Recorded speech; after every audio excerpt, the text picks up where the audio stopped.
Hello, this is Goku for the Sim1, and I'm back, this time to do a review of Last Night in Soho. This was a requested video from What Pisses Me Off. Tomorrow also is his birthday, so leave happy birthdays in the text below. Now, let's get on to the review. So the premise of the movie is about a young lady who wants to be a fashion designer. She lives in a small town in England, and she's going to go to London to go to this prestigious design school so she can ultimately become a fashion designer. And when she gets there, she has a horrible time. Everybody's making fun of her. And then she decides to go to this off-site campus room that she rents. And when she gets there and when she goes to bed, she's transported to the mid 60s where she's seeing the life of this young lady who's also inspiring, but she wants to be a singer performer. And at first, it's wonderful and great, but as the nights go on, she starts to see the horrible things that this woman had to go through, and it's this suspenseful thriller. And so, what do I generally think of the movie?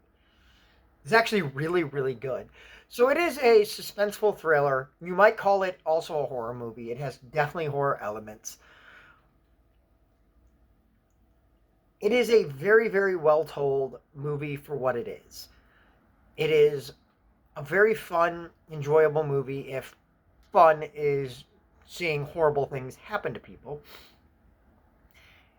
And I liked how all the actors played. Talking about the actors, let's talk about the three key main characters in the movie. So we got Thomas Mackenzie, who is the fashion designer woman. Then we have Anna Taylor-Joy as the young lady who wants to be a performer from the 60s. And then we have Matt Smith, Anna Taylor-Joy's character's boyfriend. And so that's your central cast of the movie. And it was a very, very, very enjoyable movie. I didn't know what I was expecting. I wasn't really expecting much, and I got so much more than I was expecting. The cast did a great job. Everybody does their role very, very well. You get to see the 60s, and it's this really vibrant and beautiful thing. But then you get to see the 60s, but then in the dark aspects of it. The main character's roommate she does such a good job of being such a horrible person.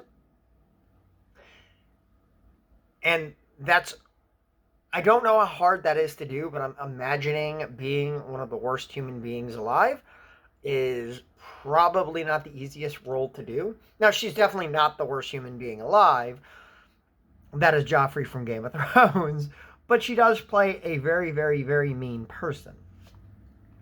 But overall, yeah, the movie was well directed, well told. The acting was all great across the board. The actors were great. If I was going to score this movie, I'd probably give it an 8 out of 10. And I do highly recommend it. And so this was Goku for the Sim1. And I'll see you next time. YouTube.